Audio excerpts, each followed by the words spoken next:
The gun trembled in Maya Rodriguez's hands as she stood in the doorway of the abandoned warehouse on Chicago's South Side. Rain hammered against the broken windows, and the smell of rust and decay filled the air. Across the dimly lit space, Detective Jake Morrison slowly raised his hands, but something in his eyes wasn't fear, it was relief. Before we jump back in, tell us where you're tuning in from, and if this story touches you, make sure you're subscribed because tomorrow I've saved something extra special for you. Go ahead, he said quietly, his voice echoing off the concrete walls. Pull the trigger. Maya's finger tightened on the trigger, her breath coming in short gasps. 3 years of planning had led to this moment. 3 years of carefully orchestrated moves, of building trust, of waiting for the perfect opportunity. But as lightning illuminated Jake's face through the grimy windows, she saw something that made her hesitate. He was smiling. 3 months earlier, Maya Rodriguez had been living a completely different life. She worked as a forensic accountant for a mid-sized firm in downtown Chicago, spending her days buried in spreadsheets and financial records, hunting for discrepancies that most people would never notice. Her apartment in Lincoln Park was modest but comfortable, filled with books about financial crimes and true crime, documentaries that she'd watch while eating takeout Chinese food. Maya had always been good with numbers. As a child growing up in Aurora, she could spot patterns where others saw chaos. Her mother, Carmen, used to joke that Maya could balance the family checkbook better than most adults before she turned 12. Her father, Miguel, who worked construction, would bring home his crew's timesheets, and Maya would catch errors that saved his company thousands of dollars over the years. But Maya's gift for numbers had a darker origin than her parents knew. When she was 15, her older brother Carlos had been killed in what the police called a gang-related shooting. The case was closed quickly, too quickly, Maya thought even then. Carlos had been walking home from his job at a local grocery store when someone shot him 3 times in an alley, just 2 blocks from their house. Detective Richard Brennan had handled the case. Maya remembered him clearly, a heavy-set man with tired eyes who seemed more interested in filing paperwork than finding answers. He'd told the Rodriguez family that Carlos had been involved with the wrong people, that these things happened in their neighborhood, but Maya knew her brother. Carlos had been saving money for community college, working double shifts, and staying away from the street corners where trouble usually started. The investigation lasted exactly 2 weeks. No arrests were made, no witnesses came forward. The case file gathered dust in some basement storage room while the Rodriguez family tried to piece their lives back together. Maya's parents never recovered. Her father started drinking heavily, losing job after job until the construction company stopped calling.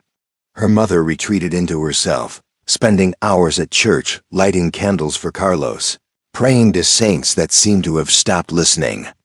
The family moved to a smaller apartment, then a smaller one after that. Maya watched her parents age 10 years in the span of 12 months. By the time Maya graduated high school, she'd made 2 decisions that would shape the rest of her life. First, she was going to college to study accounting and finance, no matter how many loans she had to take out. Second, she was going to find out what really happened to Carlos. College was a struggle. Maya worked 3 part-time jobs while carrying a full-course load at the University of Illinois. She cleaned offices before dawn, worked in the campus library between classes, and waited tables on weekends. Her grades never suffered. If anything, the constant pressure sharpened her focus. She graduated summa cum laude with a degree in accounting and a minor in criminal justice. The criminal justice courses were her real education. She learned how investigations worked, how evidence was collected and analyzed, how cases were built and lost. She studied forensic accounting, discovering how financial records could tell stories that witnesses couldn't or wouldn't tell. She learned about corruption, about how money moved through legitimate and illegitimate channels, about how the right payment could make problems disappear. After graduation, Maya landed the job with Henderson and Associates, a forensic accounting firm that primarily worked with law enforcement agencies and insurance companies. Her boss, Patricia Henderson, was a former FBI agent who'd seen every kind of financial fraud imaginable. Under Patricia's guidance, Maya learned to follow money trails that led through shell companies, offshore accounts, and deliberately complex corporate structures designed to hide the truth. Maya was good at her job, exceptionally good. She had an intuitive understanding of how criminals thought about money, how they tried to clean it and hide it and make it look legitimate. Her work led to dozens of arrests and millions of dollars in recovered assets. She built a reputation as someone who could find financial needles in legal haystacks, but Maya's real work happened after hours. Using the skills she'd learned at Henderson and Associates, she'd been quietly investigating her brother's death for years. She'd obtained copies of police reports through Freedom of Information Act requests. She'd tracked down witnesses who'd never been interviewed. She'd mapped out the financial relationships between various criminal organizations operating in Aurora during the time of Carlos's murder. What she found made her sick. Carlos hadn't been killed by gang members. He'd been killed because he'd witnessed something he shouldn't have seen, a drug transaction involving dirty money that connected street-level dealers to people much higher up the food chain. People who wore badges and carried legitimate credentials. The trail led to Detective Richard Brennan, who'd been taking payments from a drug distribution network in exchange for information about pending raids and investigations Carlos had seen. Brennan accepting an envelope of cash from Vincent Torres, a mid-level dealer who operated out of an auto repair shop 3 blocks from where Carlos worked. Torres had panicked when he realized Carlos had seen the exchange. Instead of reporting it to Brennan, Torres had made the decision to eliminate the witness himself. 2 days later, Carlos was dead in an alley, and Brennan had made sure the investigation went nowhere. Maya had documentation proving all of this. Bank records showing unusual deposits into Brennan's accounts. Phone records connecting him to known criminals. Witness statements from people who'd been too afraid to come forward 8 years ago but were willing to talk now. She had enough evidence to destroy Brennan's career and send him to prison for corruption, conspiracy, and accessory to murder.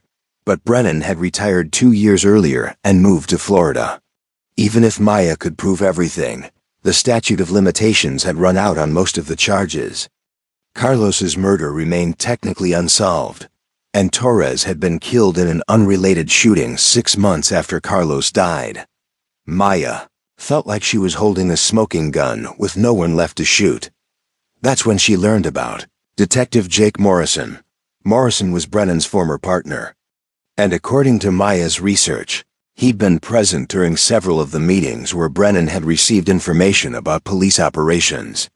Morrison had been involved in some of the same cases that had been mysteriously derailed by leaked information. Bank records showed that Morrison had also received unexplained cash deposits during the same time period as Brennan. Unlike Brennan, Morrison was still active with the Chicago Police Department. He'd been promoted to detective sergeant and was now heading up a task force focused on gang-related violence.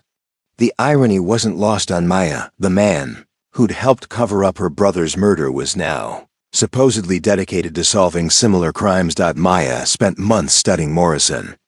She learned his routines, his habits, his weaknesses. Morrison lived alone in a condo in River North, having never married. He worked long hours and seemed genuinely committed to his job, which made Maya wonder if he'd gotten out of the corruption business or just gotten better at hiding it. Morrison had a reputation as a straight shooter among his colleagues. Other cops respected him. Victims' families trusted him. His conviction rate was impressive, and he'd never had any significant complaints filed against him. This made Maya's discovery even more infuriating. Morrison had built a career on the foundation of her brother's death, using the credibility he'd gained from covering up one murder to solve others. He'd been promoted and praised while Carlos remained buried in Mount Carmel Cemetery, his killer's true identity known only to Maya. Maya began attending community meetings where Morrison spoke about police efforts to reduce gang violence. She watched him promise grieving families that he would find answers for them, that he would bring justice to their neighborhoods. Each promise felt like a knife being twisted in Maya's chest. She started following Morrison more closely, learning his patterns and routines. Morrison typically worked late, often staying at the precinct until 8 or 9 in the evening. He'd stop for coffee at the same shop on Michigan Avenue every morning. He went to the same gym 3 times a week. On weekends, he volunteered at a youth center in Pilsen, teaching basketball to kids who reminded Maya painfully of Carlos at that age. The more Maya watched Morrison, the more conflicted she became. This wasn't the corrupt cop she'd expected to find. Morrison seemed genuinely dedicated to helping people, to making the city safer.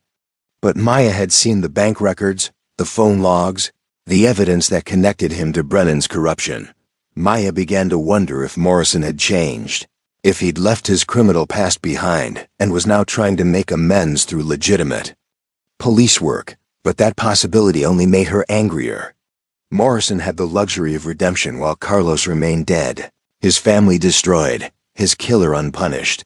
Maya decided that Morrison needed to face consequences for what he'd done, even if the legal system wouldn't hold him accountable. She began planning something that would force Morrison to confront his past, to acknowledge his role in Carlos's death, to face the same fear and helplessness that her family had experienced. But Maya wasn't a killer by nature. She was an accountant who solved puzzles with spreadsheets, not violence. The idea of actually hurting someone, even someone who'd hurt her family, made her physically ill. She needed another approach. Something that would deliver justice without making her into the same kind of person who'd killed Carlos. That's when Maya came up with her plan. She would confront Morrison with the evidence she'd gathered, force him to confess to his role in the cover-up, and record that confession. Then she'd release the recording to the media, to Internal Affairs, to anyone who would listen. Morrison's career would be over, his reputation destroyed, his life ruined in the same way her family's life had been ruined. Preparing and narrating this story took us a lot of time, so if you are enjoying it, subscribe to our channel, it means a lot to us. Now back to the story. But Maya knew Morrison wouldn't just voluntarily confess to corruption and accessory to murder. She needed leverage, something that would convince him to tell the truth. She needed him to believe his life was in immediate danger. That cooperation was his only chance for survival. Maya had never held a gun before. She bought one from a private seller at a gun show in Indiana. She chose a small revolver, something that would be easy to handle and intimidating enough to get Morrison's attention. She practiced at a shooting range outside the city, learning to load and fire the weapon safely. Maya wasn't planning to actually shoot Morrison. The gun was a prop, a way to create the pressure she needed to extract a confession. But she wanted to be comfortable handling it, to make Morrison believe she was capable of using it if necessary. Over the following weeks, Maya refined her plan. She identified the abandoned warehouse on the south side as the perfect location. Isolated enough to avoid interruptions, but public enough that Morrison wouldn't disappear without anyone noticing. She researched Morrison's schedule and found a way to lure him to the location without arousing suspicion. Maya sent Morrison an anonymous tip claiming that she had information about a major drug operation based out of the warehouse. She suggested that Morrison come alone to avoid spooking her sources, and that he arrive at a specific time, when she knew the building would be empty. The tip was credible enough that Morrison couldn't ignore it, but vague enough that he wouldn't bring backup or notify other officers about the meeting. Maya had studied enough police procedures to know how to craft a message that would get Morrison's attention without raising red flags. On the night she'd chosen for the confrontation, Maya arrived at the warehouse 2 hours early. She disabled the building's few working lights and positioned herself where she could see Morrison approaching. She checked and rechecked the recording equipment she'd brought to capture Morrison's confession. As the appointed time approached, Maya's hands began to shake. She'd rehearsed what she would say, how she would present the evidence, how she would demand the truth about Carlos. But standing in the darkness of the abandoned warehouse, holding a loaded gun, Maya began to question whether she was making a terrible mistake. Then she saw headlights approaching through the rain, and it was too late to change her mind. Morrison's unmarked police car pulled up to the warehouse, and Maya watched through a broken window as he got out of the vehicle, his hand resting casually on his service weapon. Morrison entered the warehouse cautiously, his footsteps echoing. In the empty space, Maya waited until he was far enough inside that retreat would be difficult, then stepped out of the shadows with her gun pointed at his chest. "Detective Morrison," she said, surprised by how steady her voice sounded. "We need to talk." Morrison's eyes adjusted to the darkness, and Maya could see him calculating distances, exits, possibilities. His hand hadn't moved toward his weapon, which surprised her. Most cops would have drawn their gun the moment they saw an armed civilian. But Morrison just stood there, studying her face. "You're Maya Rodriguez," he said quietly. "Carlos's sister." The words hit Maya like a physical blow. She hadn't expected him to know who she was, hadn't prepared for the possibility that Morrison might have been thinking about her family all these years. "You remember him," Maya said, keeping the gun trained on Morrison's chest. "That's more than Detective Brennan ever did." Morrison nodded slowly. "I remember Carlos. I remember that case. And I remember you, 15 years old, sitting in the precinct waiting room while your parents talked to Brennan. You kept staring at me like you could see right through me." Maya's finger trembled on the trigger. "Because I could. Even then. I knew something was wrong. I knew you and Brennan were hiding something." "You're right," Morrison said simply. "We were." The admission caught Maya off guard. She'd expected denials, excuses, attempts to justify what had happened. Morrison's straightforward acknowledgement left her momentarily speechless. "I was dirty back then," Morrison continued, his voice carrying 8 years of regret. "Brennan got me involved when I was young and stupid and thought I deserved more than my paycheck. We took money from Vincent Torres and his crew in exchange for information about raids and investigations." Maya steadied the gun with both hands. "And when my brother saw you taking that money, you decided he had to die." "No," Morrison said firmly. "That's where you're wrong. I didn't know Torres was going to kill Carlos. If I had, I would have stopped it." "Bullshit," Maya spat. "You covered it up afterward. You made sure the investigation went nowhere." Morrison's shoulders sagged. "You're right about that. After Carlos was murdered, Brennan told me we had to make the case disappear or we'd both go down. I was terrified. I had gambling debts, my mother was sick. I was looking at losing everything. So I helped bury the evidence." The rain continued to hammer against the warehouse windows, punctuating the silence between them. Maya felt tears mixing with the rainwater that had soaked through her jacket. "Do you know what happened to my family after Carlos died?" Maya asked, her voice breaking slightly. "Do you know what your cowardice cost us?" Morrison closed his eyes. "I know your father started drinking. I know your mother stopped leaving the house, except to go to church. I know you all had to move because your parents couldn't afford the rent anymore." Maya stared at him. "You were watching us?" "Not watching. Checking, making sure you were okay." Morrison opened his eyes and looked directly at Maya. "It doesn't excuse what I did, but I never stopped feeling responsible for what happened to your family." "Feeling responsible isn't enough," Maya said. "Carlos is still dead. Torres is dead too, so he'll never face justice. The only person left to pay for what happened is you." Morrison nodded. "I know. That's why I've been waiting." Maya frowned. "Waiting for what?" "For you to find me. For someone to hold me accountable." Morrison gestured around the empty warehouse. "I knew this day would come eventually. I knew someone would piece together what really happened and come looking for justice." Maya's mind raced. This wasn't going according to her plan. Morrison was supposed to be defensive, desperate, willing to say anything to save his life. Instead, he seemed almost relieved to be confronted. "I want you to confess," Maya said. I want you to admit on record that you and Brennan took bribes from Torres, that you covered up my brother's murder, that you let his killer walk free." Morrison reached slowly into his jacket pocket. Maya tensed, but instead of a weapon, Morrison pulled out a small digital recorder. "I've been carrying this for 3 years," Morrison said, holding up the device, waiting for the right moment to use it. He pressed the record button. "My name is Detective Sergeant Jake Morrison, badge number 4847. Today's date is October 15th. I want to confess to my role in the death of Carlos Rodriguez and the subsequent cover-up of his murder." Maya stared at Morrison in shock as he began to speak into the recorder.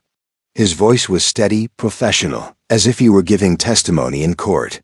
"In 2016, I was taking regular payments from Vincent Torres in exchange for information about pending police operations in the Aurora area.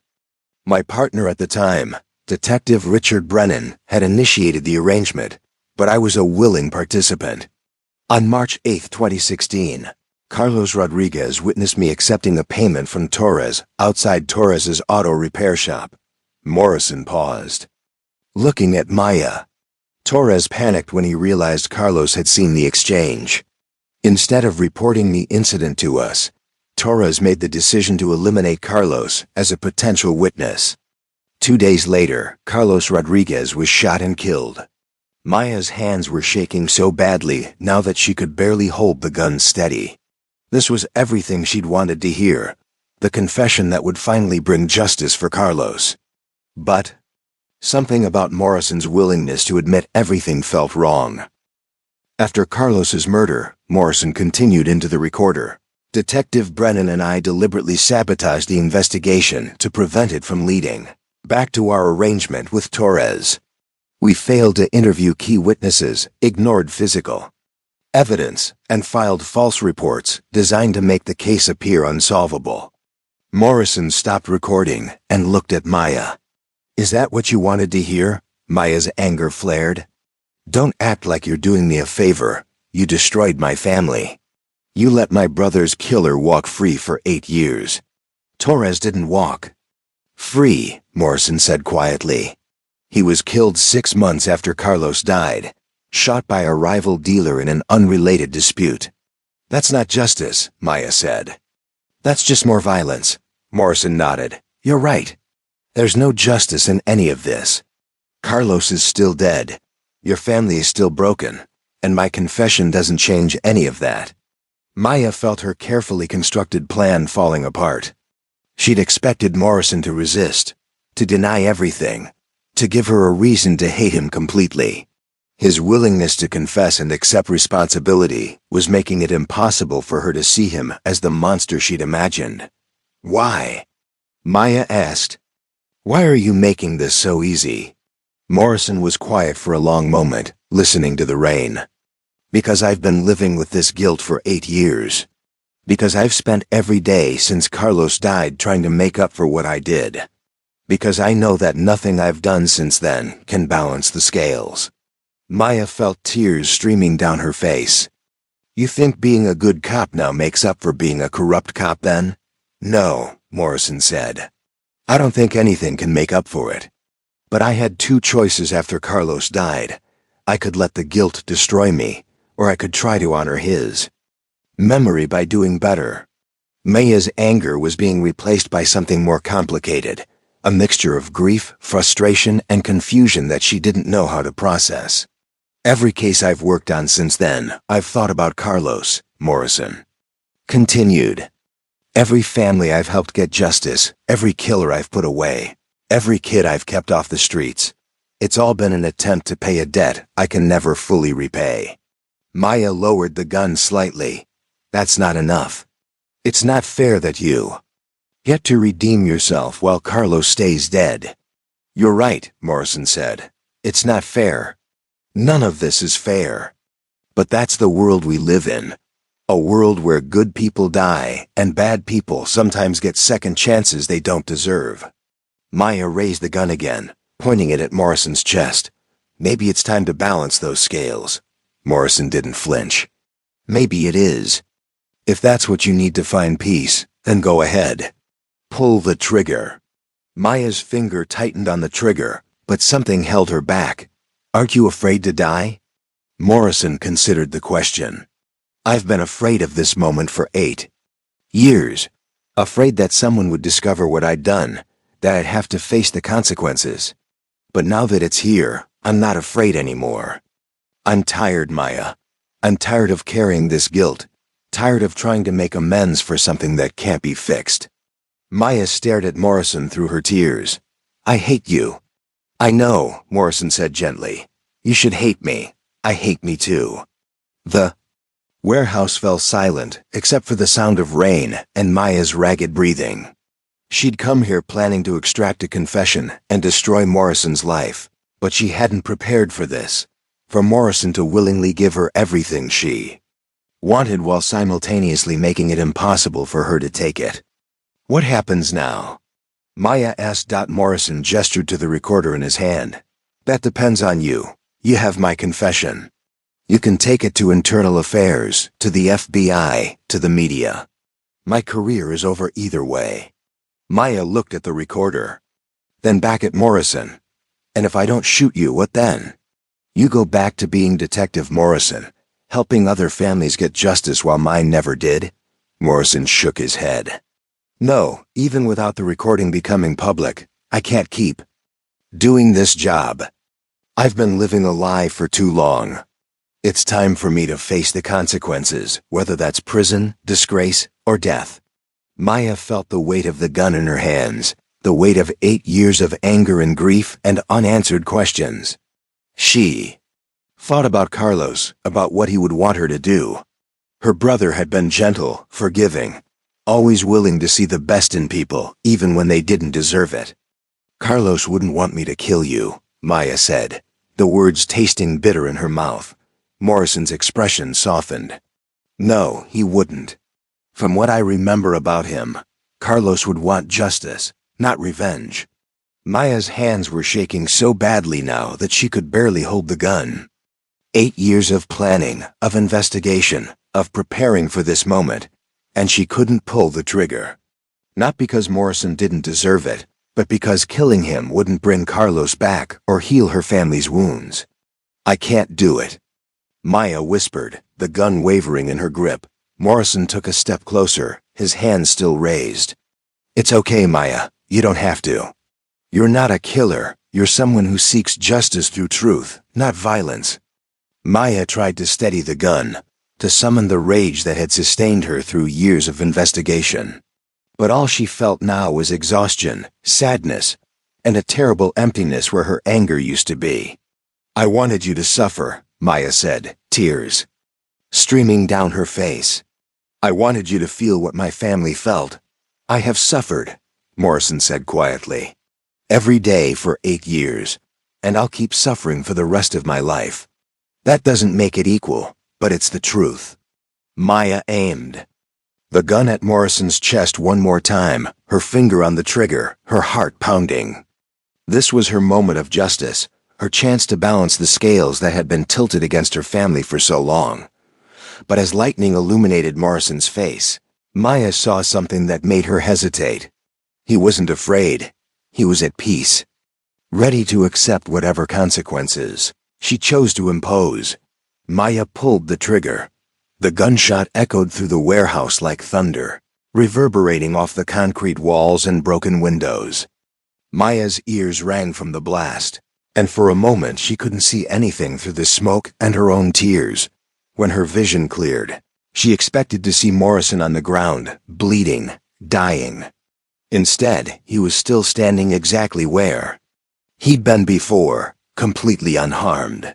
A chunk of concrete had exploded from the wall 3 feet to his left, leaving a crater where Maya's bullet had struck. Morrison looked at the damaged wall, then back at Maya, and that's when he said it. Your aim's bad, but your timing's perfect. Maya stared at him in confusion, the gun still smoking in her trembling hands. What are you talking about? Morrison slowly lowered his hands and pulled out his cell phone. Maya tensed, thinking he might be calling for backup, but instead he showed her the screen. It displayed a text message he'd been in the middle of typing. When she'd confronted him, the message read, "Internal Affairs, I need to schedule a meeting. I have information about corruption in the department, including my own involvement. Time to come clean." "I was about to send this when you stepped out of the shadows," Morrison said, putting his phone away. "I've been trying to work up the courage. For 3 years. Tonight was supposed to be the night I finally did it." Maya lowered the gun, her mind reeling. "You were going to confess anyway?" Morrison nodded. "I couldn't live with it anymore. The guilt was eating me alive, and I realized that trying to make amends through good police work wasn't enough. I needed to face the consequences directly." Maya felt like the ground was shifting beneath her feet. "But why tonight? Why now?" Morrison gestured around the empty warehouse. "Because of you. I've been watching you investigate your brother's case. I knew you were getting close to the truth. I've seen you at community meetings, watched you following me, noticed you asking questions about the old cases Brennan and I worked on." Maya's eyes widened. "You knew I was investigating you?" "For months," Morrison confirmed. "You're good at surveillance, but I've been a cop for 15 years. I know when someone's watching me. I knew it was only a matter of time before you found the evidence you needed." Maya felt a surge of anger mixed with embarrassment. "And you just let me waste all that time? You could have saved me months of work if you'd just confessed earlier." Morrison shook his head. "It wouldn't have meant anything coming from me alone. You needed to discover the truth yourself, to see the evidence with your own eyes. A confession without proof is just words. You need the documentation, the bank records, the witness statements. You needed to be absolutely certain." Maya looked down at the gun in her hands, feeling foolish. "So what was the point of all this? If you were already planning to confess, why did I even need to be here?" "Because," Morrison said gently, "you deserve to hear it first. Before Internal Affairs, before the media, before anyone else, Carlos's family deserved to know the truth directly from me." Maya felt tears starting again. "You don't get to make that decision for my family. You don't get to control how this plays out." "You're right," Morrison said. "That's why I'm giving you a choice. You can take my confession to whoever you want, however you want. You can destroy my career publicly. You can demand that I face criminal charges. You can tell the whole world what kind of cop I really was, or ... Maya wiped her eyes with the back of her free hand. "Or what?" Morrison reached into his jacket again, this time pulling out a thick manila folder. "Or you can let me do this the right way. Turn myself in officially. Cooperate fully with the investigation. Testify against anyone else who was involved in the corruption network." Maya stared at the folder. "What's in there?" "Everything," Morrison said. "Names, dates, amounts of money, locations of meetings. Not just about me and Brennan, but about the whole network of corrupt cops who were working with Torres and other dealers. Information that could bring down a dozen dirty officers and maybe prevent other families from going through what yours did." Maya set the gun down on a nearby crate and took the folder with shaking hands. Inside were dozens of documents, photocopied. Bank records, transcripts of recorded conversations, photographs of meetings between police officers and known criminals. "You've been building a case against your own colleagues?" Maya asked, flipping through the papers. Morrison nodded. "Once I realized I couldn't live with what I'd done, I started documenting everything I could remember about the corruption network. It took me 2 years to gather all of this." Maya found a photograph of Detective Brennan accepting an envelope from Vincent Torres. The image was grainy, clearly taken from a distance, but the faces were unmistakable. "You took this?" Maya asked. 6 months before I planned to turn it all in," Morrison said. "Brennan didn't know I was building a case against him too. He thought I was still his loyal partner, keeping quiet to save my own skin." Maya continued reading through the documents, her anger gradually being replaced by something approaching amazement. The folder contained evidence of systematic corruption that went far beyond what she'd discovered in her own investigation. There are at least 8 other officers involved, Morrison continued. Some of them are still active, still taking bribes, still putting cases at risk. If this information goes public the right way, through official channels, it could clean up a lot of the department's problems. Maya looked up at Morrison. And if it goes public the wrong way? Morrison's expression darkened. Then some of these guys might destroy evidence, intimidate witnesses, or just disappear entirely. Corruption cases are tricky. You usually only get one chance to make the charges stick. Maya closed the folder and hugged it to her chest. So, what you're really asking is for me to trust you. After 8 years of lies and cover-ups, you want me to believe that you're suddenly committed to doing the right thing. I know how it sounds, Morrison said. I know I have no right to ask for your trust. But I'm not asking for me. I'm asking for all the other families who might end up like yours if we don't handle this properly. Maya felt the weight of the decision pressing down on her. She'd come here planning simple revenge, shoot Morrison, or at least destroy his life in retaliation for what he'd done to hers. Now she was being asked to consider the broader implications, to think about justice for people she'd never met. What about Carlos? Maya asked. What about justice for my brother? Morrison was quiet for a long moment. Carlos's death will always be on my conscience. Nothing I do now can change that. But maybe we can prevent other people from dying the same way he did. Maya looked around the warehouse, at the broken windows and rusted equipment, at the gun she'd set aside and the confession she'd extracted. Everything felt surreal, like she was trapped in someone else's story. I don't know if I can do this, Maya said. I don't know if I can just forgive you and walk away. I'm not asking you to forgive me, Morrison said. I don't deserve forgiveness. I'm asking you to help me do something that might honor Carlos's memory. Maya thought about her brother, about the kind of person he'd been. Carlos had always wanted to help people, had dreamed of becoming a social worker or maybe a teacher. He would have hated the idea that his death had led to more corruption, more violence, more families being destroyed. If I agree to this, Maya said slowly. What happens to you? Morrison shrugged. Prison, probably. I'll lose my pension, my career, my reputation. I'll be known as a dirty cop who helped cover up a murder. That's what I deserve. Maya picked up her gun and checked the safety. And what happens to me? That depends on what you want, Morrison said. You could testify at the trials, help make sure everyone involved faces justice. Or you could walk away and let the system handle it from here. Maya felt exhausted suddenly, drained by months of investigation and years of anger. I wanted to hate you. It would have been so much easier if you'd been the monster I thought you were. Morrison smiled sadly. I am a monster, Maya.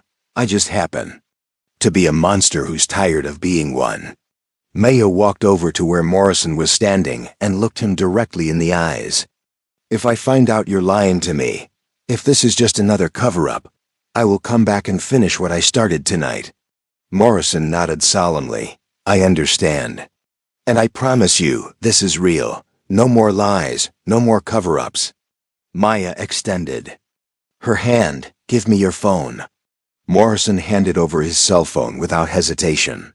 Maya scrolled to the draft message he'd shown her earlier and pressed send. The text to Internal Affairs went out immediately. There, Maya said, handing the phone back. No turning back now. Morrison looked at his phone, then back at Maya. Thank you. Maya shouldered her bag and picked up the folder of evidence. Don't thank me yet. We'll see if you actually follow through on all these promises. As Maya walked toward the warehouse exit, Morrison called after her. Maya, wait. She turned around. I know this doesn't change anything, Morrison said, but I want you to know that Carlos was a good kid. The investigation I read showed that he was walking home from work, minding his own business, trying to do right by his family. He didn't deserve what happened to him. Maya felt fresh tears threatening. No, he didn't. I've spent 8 years trying to be the kind of cop Carlos would have respected, Morrison continued. I know that doesn't matter to you, but it mattered to me. Maya nodded silently and walked out into the rain. Behind her, she could hear Morrison making another phone call, probably to his lawyer or maybe to Internal Affairs directly. As Maya sat in her car, watching rain streak down the windshield, she realized that her 8-year quest for justice was finally over. Not in the way she'd expected, not with the satisfaction of revenge she'd thought she wanted, but with something more complex and uncertain.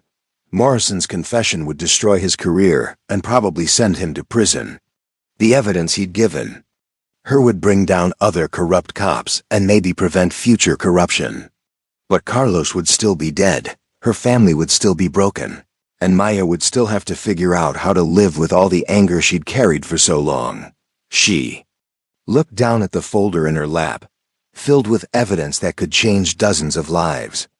Maya Rodriguez, the forensic accountant who'd spent her career following money trails and solving puzzles, now held the biggest puzzle of all: how to balance justice with mercy, revenge with redemption. Maya started her car and drove away from the warehouse, leaving Morrison alone with his phone calls and his conscience. Tomorrow she would decide what to do with the evidence he'd given her.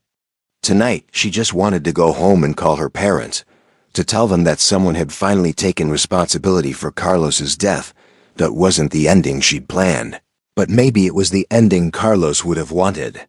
Maya drove through the rain-soaked streets of Chicago, carrying the weight of justice in a manila folder, and the memory of a gunshot that missed its target, but hit its mark in ways she was only beginning to understand. 3 weeks after the warehouse confrontation, Maya sat in a sterile conference room at the FBI field office in downtown Chicago. Across from her, Special Agent Rebecca Chen reviewed the thick stack of documents Maya had brought, occasionally making notes on a yellow legal pad. "This is extraordinary," Agent Chen said, looking up from Morrison's files. "We've been investigating corruption in the Chicago PD for 2 years, and Detective Morrison just handed us more actionable intelligence than we've gathered in all that time." Maya shifted uncomfortably in her chair. "So you believe it's all legitimate? He's not just making things up to save himself?" Agent Chun shook her head. "We've already started cross-referencing his information with our existing investigations. So far, everything checks out. The bank records, the meeting locations, the names. It all correlates with evidence we've been struggling to connect." Maya had spent sleepless nights since leaving the warehouse, wrestling with whether to trust Morrison or expose him publicly. Ultimately, she decided to bring the evidence to the FBI first, figuring that federal agents would be less likely to be compromised by local corruption. "What happens to Morrison now?" Maya asked. Agent Chun consulted her notes. "He's cooperating fully with our investigation. His attorney worked out a plea agreement. Morrison will testify against the other officers involved in exchange for a reduced sentence.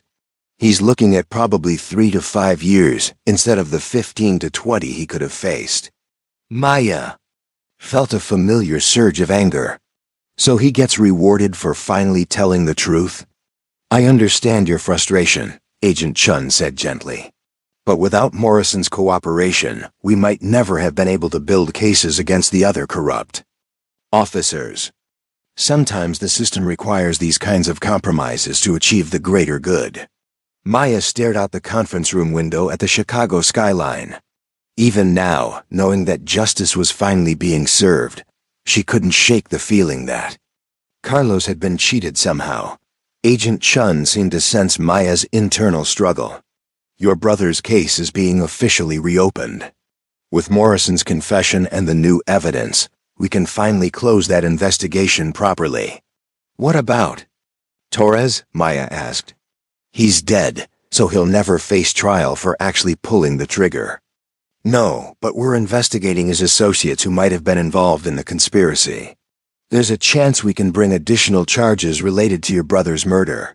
Maya nodded, though the prospect of more trials and investigations felt exhausting rather than satisfying. She'd gotten what she wanted: acknowledgement of the truth, consequences for those responsible, but somehow it felt incomplete. There's something else, Agent Chun continued. Morrison specifically requested that any restitution payments go to your family. He's waiving his rights to his police pension and directing those funds to you. Maya's eyebrows raised. I don't want his money. It's not about what he wants to give, Agent Chun explained. It's about what your family lost. Your father's drinking problems, your mother's medical expenses from the stress-related health issues, your own student loans from putting yourself through college. Morrison's corruption had real financial consequences for your family. Maya hadn't thought about the monetary aspect of their suffering. She'd been so focused on emotional justice that she'd overlooked the practical ways Carlos's death had devastated their family's finances. How much money are we talking about? Maya asked. Agent Chun consulted another document. Morrison's pension value plus accumulated interest comes to approximately $400,000. It won't undo the damage, but it might help your parents with their remaining debts and medical bills. Maya felt overwhelmed by the complexity of it all. Part of her wanted to reject Morrison's money, to maintain the moral high ground, by refusing anything that came from his tainted career.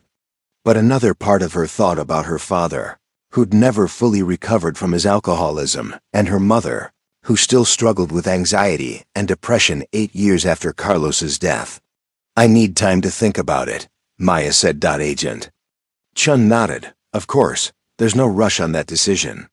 Maya gathered her purse and stood to leave, but Agent Chun stopped her with one more question. Have you spoken to Detective Morrison since that night in the warehouse? Maya shook her head. No, I haven't seen him or talked to him. He's been asking about you, Agent Chun said. Asking if you're okay, if you need anything. I think he genuinely cares about how this is affecting you. Maya felt a complicated mix of emotions. He doesn't care about me. He lost that right 8 years ago. Agent Chun gathered her files. Maybe. But sometimes people change, and sometimes they deserve a chance to make amends. Maya left the FBI office feeling more confused than when she'd arrived. She'd expected that bringing Morrison to justice would provide closure, but instead it had opened up new questions about forgiveness, redemption, and what she owed to both her dead brother and her living family. That evening, Maya drove to Mount Carmel Cemetery for the first time in over a year. She'd avoided visiting Carlos's grave during her investigation, afraid that seeing his headstone would either weaken her resolve or push her toward action she might regret. Carlos's grave was in the older section of the cemetery, marked by a simple granite headstone that read, Carlos Miguel Rodriguez, beloved son and brother, 1992 to 2016. Maya had helped choose the inscription when she was 18. Still reeling from shock and grief, Maya sat cross-legged on the grass next to the grave, ignoring the dampness that soaked through her jeans. I found them, Carlos, she said quietly. I found the people who killed you and covered it up. Morrison confessed to everything. A cool October breeze rustled the oak trees that surrounded the cemetery. Maya had never been someone who believed in signs or messages from beyond, but sitting there in the fading light, she felt a sense of peace she hadn't experienced in years. I don't know if you'd approve of what I did, Maya continued. I wanted to kill him, you know. I really wanted to make him suffer the way our family suffered. But when it came down to it, I couldn't do it. Maya pulled out her phone and scrolled to a news article she'd bookmarked. The headline read, Federal Investigation Exposes Widespread Corruption in Chicago Police Department. Morrison's name was mentioned prominently as a cooperating witness whose information had led to multiple arrests. He's helping now, Maya said to the headstone. Morrison is trying to fix some of the damage he caused. I know that doesn't bring you back, but maybe it prevents other families from going through what we did.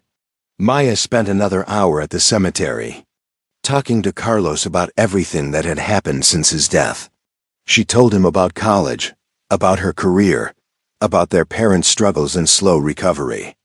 She told him about the long nights she'd spent investigating his murder, about the anger that had sustained her through years of searching for answers. Finally, as darkness began to fall, Maya stood up and brushed the grass off her clothes. "I love you, big brother," she said. "I'm going to try to let go of the anger now. I think that's what you'd want me to do." 2 days later, Maya received an unexpected phone call at work. Her assistant informed her that Detective Morrison was in the lobby, asking to speak with her. Maya's first instinct was to refuse the meeting, but curiosity won out. She instructed her assistant to send Morrison up to her office. Morrison looked different than he had in the warehouse. He was wearing civilian clothes instead of his police uniform, and he appeared to have lost weight. There were dark circles under his eyes, and his usual confident demeanor had been replaced by something more tentative. "Thank you for seeing me," Morrison said, taking the seat Maya gestured to across from her desk. "What do you want?" Maya asked, keeping her tone professional but cold. Morrison pulled out a manila envelope and placed it on Maya's desk. "I wanted to give you this personally." Maya opened the envelope and found a single sheet of paper inside. It was a resignation letter, dated 3 days earlier, addressed to the Chicago Police Department. "You quit?" Maya asked. Morrison nodded. "I couldn't keep wearing the badge after what I'd done. Even with the plea agreement, even with the cooperation, I didn't deserve to be a police officer anymore." Maya set the letter aside. "So what will you do now?" "I don't know," Morrison admitted.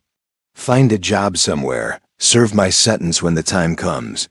Try to build a life that doesn't depend on hiding from the truth." Maya studied Morrison's face, looking for signs of deception or manipulation. All she saw was exhaustion and genuine remorse. "The FBI told me about the pension money," Maya said. Morrison shifted uncomfortably. "I know you probably don't want it, but I thought your family should have some compensation for what they went through." Maya had been wrestling with the decision about the money for days. Her pride told her to reject it, but her practical side recognized how much it could help her parents. "I'll accept it," Maya said finally, "but not for me. For my parents. They deserve some financial security after everything they've been through." Morrison looked relieved. "Thank you. I was hoping you'd see it that way." Maya leaned back in her chair. "Is that why you came here?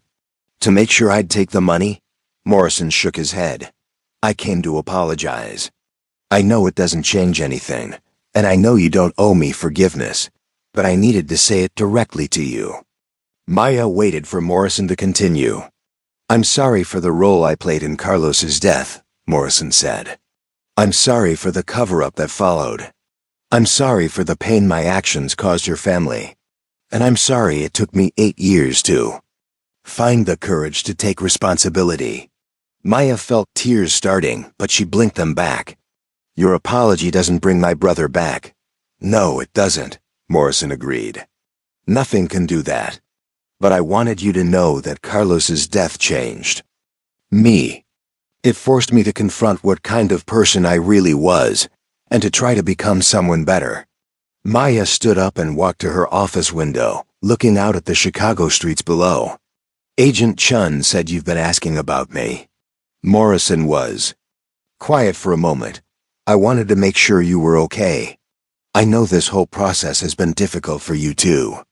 Maya turned back to face Morrison. "Why do you care?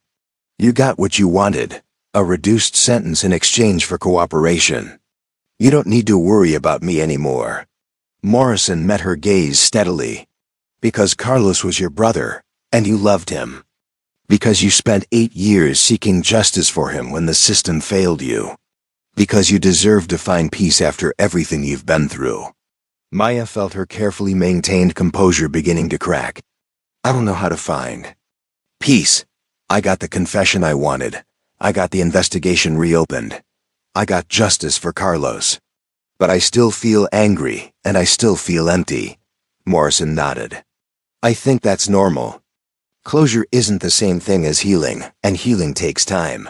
Maya returned to her desk and sat down. "What made you finally decide to confess?" "Really?" Morrison considered the question carefully. "Watching you investigate the case. Seeing how much you cared about finding the truth. how determined you were to get justice for Carlos. It reminded me that there are people like you in the world. People who don't give up, who don't compromise their principles for convenience. Maya felt an unexpected surge of something that might have been gratitude. So you're saying I inspired you to do the right thing?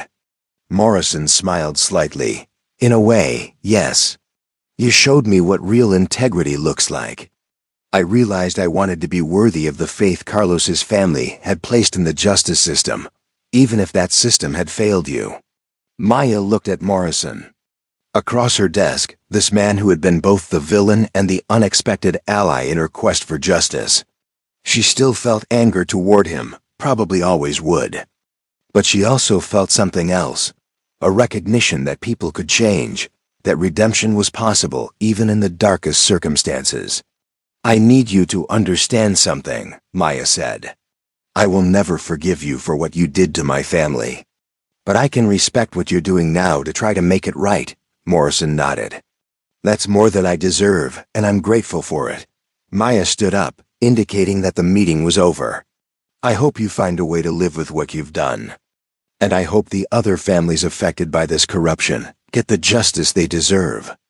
Morrison stood as well and headed for the door. As he reached for the handle, he turned back one more time. Maya, for what it's worth, Carlos would be proud of you. You never gave up on him, and you never compromised your principles to get revenge. That takes a kind of strength most people don't have. After Morrison left, Maya sat alone in her office, staring at his resignation letter. Outside her window, Chicago continued its daily rhythm. People going to work, students heading to class, families navigating the complicated business of living. Maya picked up her phone and called her mother. Mama, it's me, Maya said when Carmen Rodriguez answered. I have something to tell you about Carlos's case. Something good. 6 months later, Maya stood in a packed federal courtroom watching Detective Sergeant Robert Daniels being led away in handcuffs. Daniels was the 7th corrupt officer to be convicted, based on Morrison's testimony and the evidence Maya had helped bring to light. The prosecution had been swift and thorough, dismantling a corruption network that had operated for over a decade. Maya's parents sat beside her in the gallery. Her father, Miguel, had been sober for 4 months now, the longest stretch since Carlos's death. Her mother, Carmen, clutched a small photo of Carlos that she'd brought to every court hearing. Justice for our boy, Carmen whispered as Daniels disappeared through the courtroom doors. Finally, justice. Maya squeezed her mother's hand. The trials had been difficult for the family, requiring them to relive Carlos's death repeatedly as prosecutors built their cases. But they'd also been healing in an unexpected way, providing a sense that Carlos's death hadn't been meaningless. Outside the courthouse, Maya was approached by a young woman with a notebook and press credentials. Miss Rodriguez, I'm Sarah Walsh from the Chicago Tribune. Could I ask you a few questions about your role in exposing this corruption? Maya had given several interviews over the past few months, though she'd tried to keep a low profile. The media had been fascinated by the story of a forensic accountant who'd spent 8 years investigating her brother's murder and ultimately brought down a police corruption ring. I'm not really comfortable being called a hero, Maya said to the reporter. I was just trying to find out what happened to my brother. Sarah Walsh scribbled notes quickly. But your investigation led to the conviction of 8 corrupt officers and the reopening of dozens of cases that had been compromised. How does it feel to know you've had such an impact? Maya considered the question. It feels incomplete. Carlos is still dead, and nothing we've accomplished in these courtrooms brings him back. But maybe other families won't have to go through what mine did. After the reporter left, Maya walked with her parents to their car. The financial restitution from Morrison's pension had allowed them to move back to a nicer neighborhood, and Miguel had been able to afford a treatment program that seemed to be working.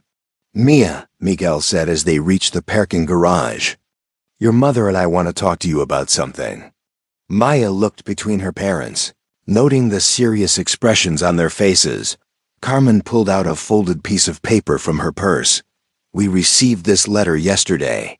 From Detective Morrison. Maya's stomach tightened. She hadn't spoken to Morrison since their meeting in her office 6 months earlier, though she'd followed his legal proceedings through Agent Chun. What does he say? Maya asked reluctantly. Miguel unfolded the letter. He's being transferred to a federal prison in Indiana next month to begin his sentence. He wanted to invite us to visit him before he goes, to answer any questions we might have. Maya frowned. You don't have to do that. You don't owe him anything. Carmen took the letter back from her husband. We know we don't owe him anything. But we've been talking, your father and I, and we think maybe we need to see him, for our own peace. Maya felt protective of her parents. They'd been through enough trauma without having to face the man who'd helped cover up their son's murder. Mama, you don't have to put yourself through that, Maya said gently. Carmen's eyes filled with tears. 8 years, Maya. 8 years I've been angry and sad and broken. I need to look at this man and see if I can find a way to let go of some of that anger. Miguel nodded. The grief counselor at the church says sometimes forgiveness isn't about the other person. Sometimes it's about freeing yourself from carrying so much pain. Maya understood what her parents were saying, but she wasn't sure she was ready for that kind of encounter. Seeing Morrison in her office had been difficult enough, and that was on her terms, in her space. Would you come with us? Carmen asked. I think it would be easier if we were all together. Maya looked at her parents' hopeful faces and realized she couldn't say no. They'd supported her through 8 years of investigation and 6 months of trials. If they needed this confrontation to find peace, she would be there for them. Okay, Maya said. I'll come with you. 3 days later, Maya sat with her parents in a sterile visiting room at the Cook County Jail. Morrison entered wearing an orange jumpsuit, his hands cuffed in front of him. He looked thinner than when Maya had last seen him, and there was a quiet resignation in his demeanor. A guard removed Morrison's handcuffs and gestured for him to sit across from the Rodriguez family. For a long moment, nobody spoke. Finally, Carmen broke the silence.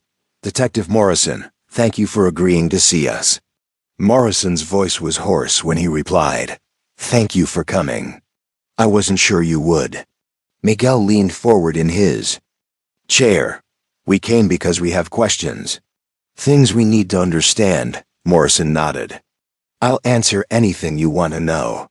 Carmen pulled out a small photo of Carlos from her purse and placed it on the table between them. This is our son. This is the boy who died because of what you did. Morrison stared at the photo for a long time. Maya could see his hands trembling slightly. He looks like Maya, Morrison said quietly. Same eyes, same smile. Carmen wiped away a tear. Carlos was going to be a teacher. He wanted to work with kids in our neighborhood, help them stay in school, keep them away from gangs. Morrison closed his eyes. I'm sorry. I know those words don't mean much, but I'm so sorry for what my actions cost him, cost all of you. Miguel's voice was steady but filled with emotion. We need to understand how this happened. How did you become the kind of police officer who would let our son's killer go free? Morrison was quiet for several minutes, gathering his thoughts. When he spoke, his voice was barely above a whisper. I was young and stupid and thought I deserved more than my paycheck. Brennan approached me when I was going through a rough time. My mother was sick. I had gambling debts. I felt like the department didn't appreciate me. He made it seem like everyone was doing it, like taking money from dealers was just part of the job. Carmen leaned forward. But you knew it was wrong. Morrison nodded. I knew it was wrong. But I told myself it wasn't hurting anyone, that we were just getting paid for information the criminals would find out anyway. I rationalized it until I almost believed my own lies. Maya spoke for the first time since entering the visiting room. What about after Carlos was killed? How did you rationalize covering up a murder? Morrison looked directly at Maya. I can't rationalize it. There's no excuse for what Brennan and I did after Carlos died. We were scared and selfish. and we chose to protect ourselves instead of seeking justice for your brother." Miguel reached across the table and picked up Carlos's photo. "Do you think about him, about our son?" Morrison's composure finally cracked, and tears began streaming down his face. "Every day. I think about him every single day. I think about the life he should have had, the students he should have taught, the family he should have raised." Carmen watched Morrison cry and felt something shift inside her chest. She'd expected to feel satisfaction seeing the man who'd destroyed her family break down, but instead she felt a complicated mixture of sadness and something that might have been compassion. "What will you do when you get out of prison?" Carmen asked. Morrison wiped his eyes with the back of his hand. "I don't know. I'll never be a police officer again. Maybe I'll find work helping other people who've been affected by police corruption. Maybe I'll volunteer with victims' families. I need to find a way to spend the rest of my life making amends." Maya felt her own eyes filling with tears. "Making amends won't bring Carlos back." Morrison met her gaze. "No, it won't. But maybe it can prevent other families from losing someone the way you lost Carlos." The visiting hour was nearly over when Carmen reached across the table and placed her hand on Morrison's. "I forgive you," she said simply. Morrison stared at her in shock. Maya felt her own surprise at her mother's words. "Mama," Maya started, but Carmen held up her other hand. "I forgive you," Carmen repeated to Morrison, "not because you deserve it, but because I can't carry this anger anymore. It's been poisoning my heart for 8 years, and I need to let it go." Morrison broke down completely, sobbing into his hands. Miguel reached over and put his arm around his wife. "That doesn't mean we're friends," Carmen continued gently. "That doesn't mean what you did was okay. But I choose to forgive you so that I can heal." Maya watched her parents comfort each other while Morrison struggled to compose himself. She felt a profound admiration for her mother's strength and grace, even as she wasn't sure she could make the same choice.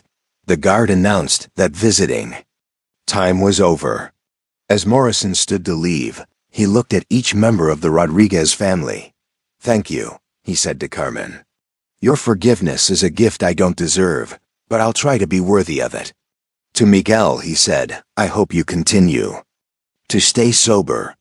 Carlos would want his father to be healthy and strong. Finally, Morrison turned to Maya. "I know you can't forgive me, and I understand why.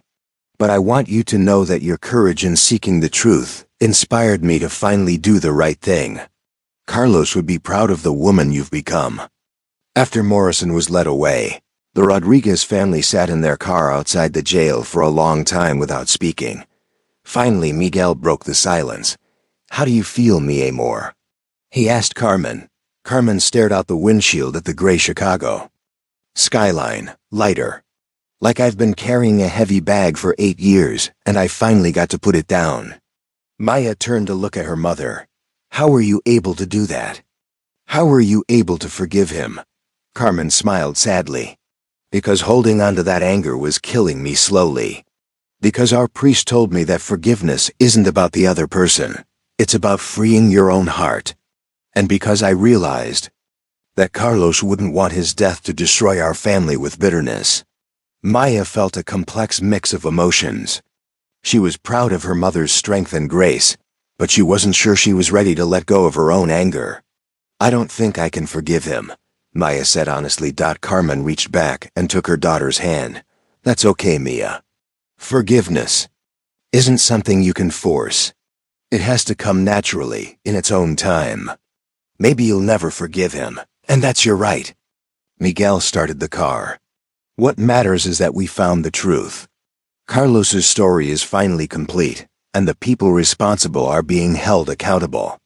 As they drove home through the city where Carlos had lived and died, Maya reflected on the long journey that had brought them to this point. The investigation that had started with her brother's murder had grown into something much larger, a reckoning with corruption that had affected dozens of families, a quest for justice that had transformed her entire understanding of right and wrong. Maya still carried anger toward Morrison, And she probably always would. But she also carried something else now. A sense that justice could take many forms, that healing was possible even when forgiveness wasn't, and that sometimes the most important victories were the ones that prevented future tragedies rather than avenging past ones. That evening, Maya sat in her apartment, looking through a box of Carlos's belongings that her parents had given her years earlier. She found his high school yearbook, filled with messages from friends who'd believed in his dreams of becoming a teacher. One message, from his girlfriend at the time, read, "Carlos, you always see the best in people, even when they can't see it in themselves. That's going to make you an amazing teacher someday." Maya closed the yearbook and thought about Morrison, sitting in his jail cell, trying to figure out how to spend the rest of his life making amends for his mistakes. She thought about her mother's decision to forgive and her own decision to hold on to her anger. Maybe they were both right. Maybe justice was big enough to encompass both forgiveness and accountability, both mercy and consequences. Maya picked up her phone and dialed Agent Chun's number. "Rebecca, it's Maya Rodriguez. I wanted to ask you about something. Are there other families out there dealing with cases that might have been compromised by police corruption? Families who might need help navigating the system?" Agent Chun sounded intrigued. "There are several. Why do you ask?" Maya looked at Carlos's photo on her mantelpiece. "Because I think I found my next case." 2 years after Morrison began his federal prison sentence, Maya stood before a packed auditorium at Northwestern University Law School. She'd been invited to speak about police accountability and victim advocacy as part of their criminal justice reform seminar. The irony wasn't lost on her. The girl who'd once planned to kill a corrupt cop was now teaching future lawyers about systematic approaches to justice. "When I first discovered that police officers had covered up my brother's murder," Maya told the audience of law students and professors, "I wanted revenge.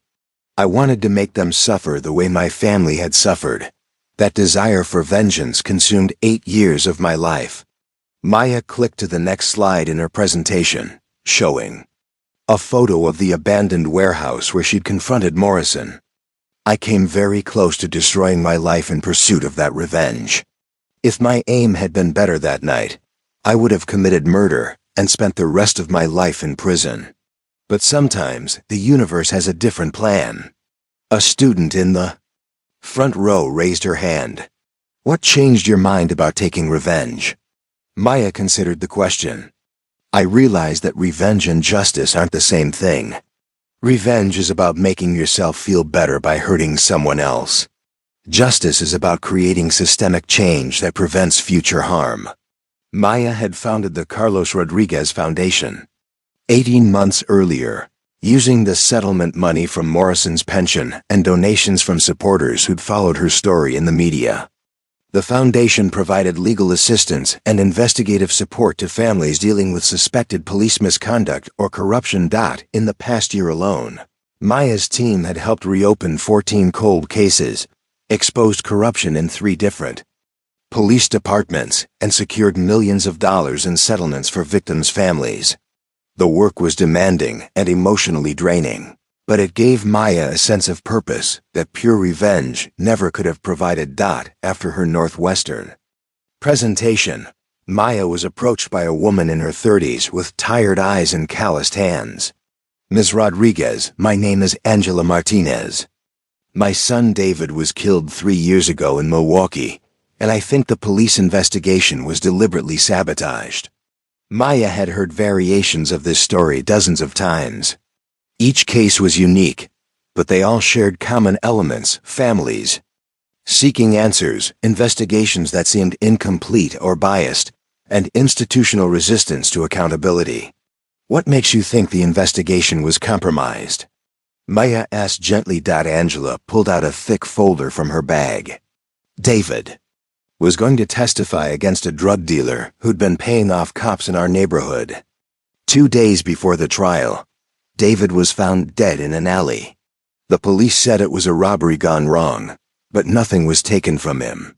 Maya accepted the folder and flipped through police reports, witness statements, and newspaper clippings. Even at first glance, she could see red flags. Interviews that should have been conducted, but weren't. Evidence that had mysteriously disappeared. Witnesses who'd never been contacted. "Have you tried working with internal affairs or federal agencies?" Maya asked. Angela's laugh was bitter. Internal affairs said there wasn't enough evidence of misconduct. The FBI said it was a local matter.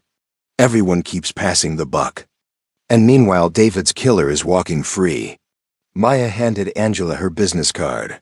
"Send me copies of everything you have. I can't promise we'll be able to help, but I can promise someone will actually look at your son's case." Angela's eyes filled with tears. "Thank you. You're the first person in 3 years who's taken me seriously."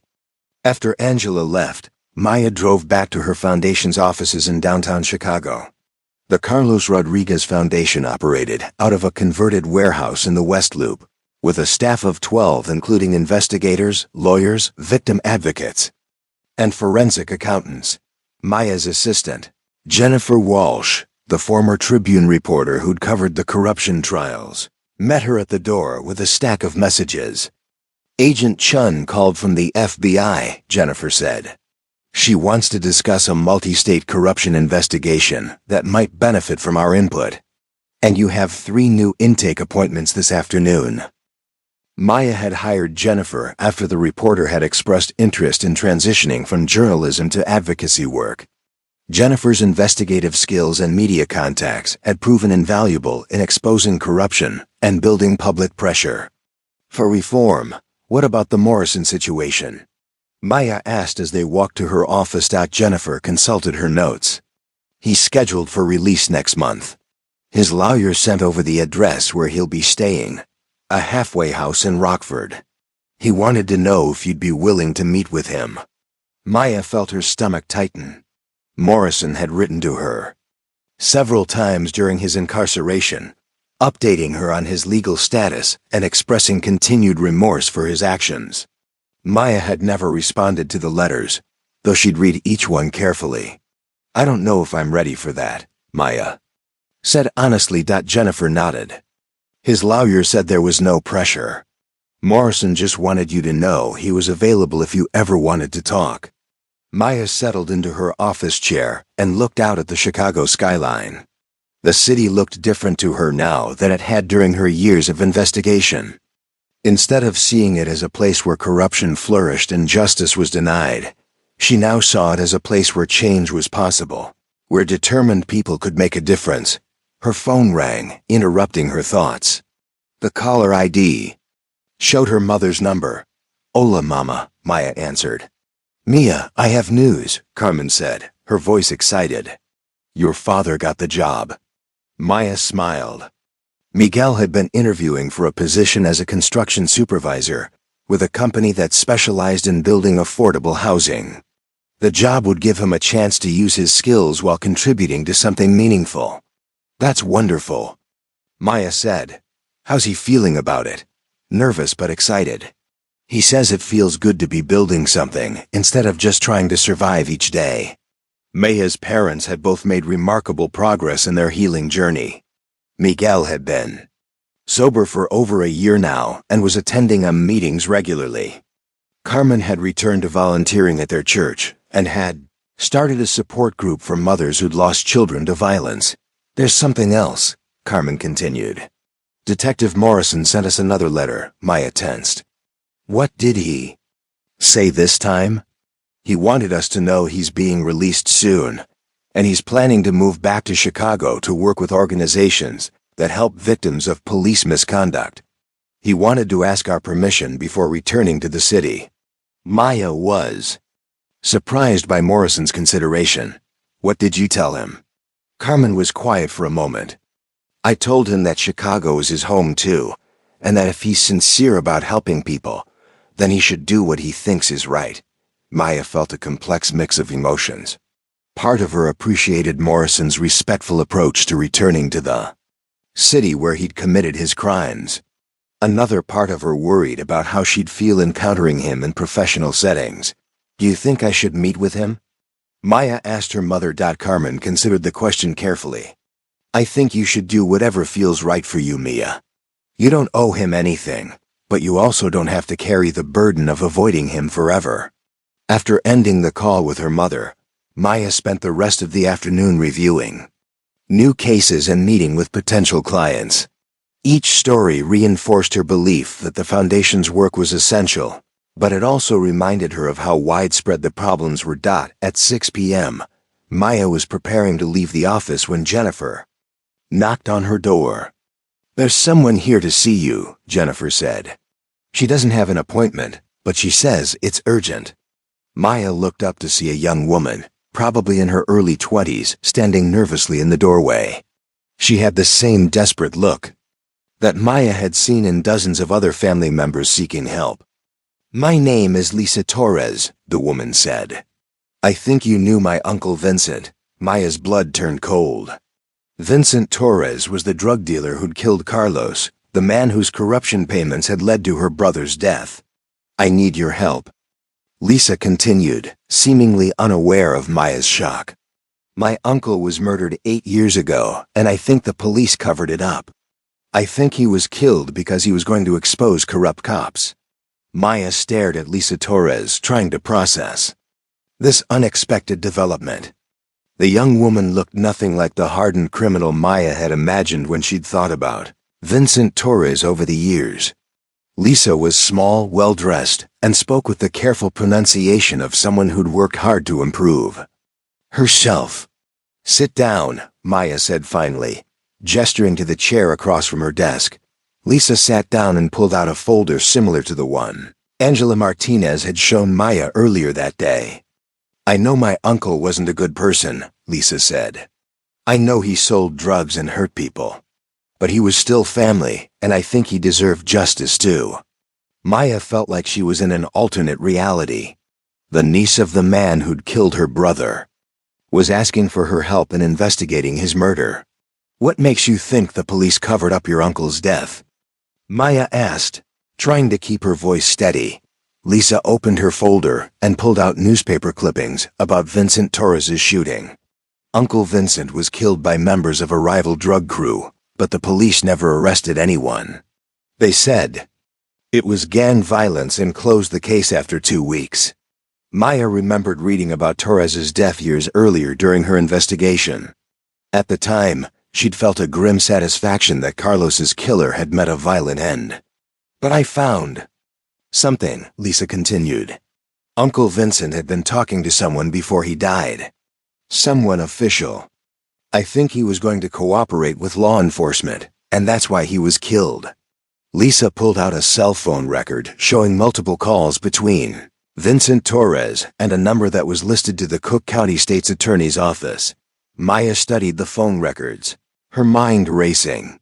If Torres had been cooperating with prosecutors before his death, it would add another layer of complexity to the corruption case that had already consumed years of her life. "Why come to me?" Maya asked. "There are other organizations that investigate police misconduct." Lisa looked directly at Maya. "Because I know who you are. I know your brother Carlos was killed because of what my uncle did. I figured if anyone would want to know the whole truth about what happened, it would be you."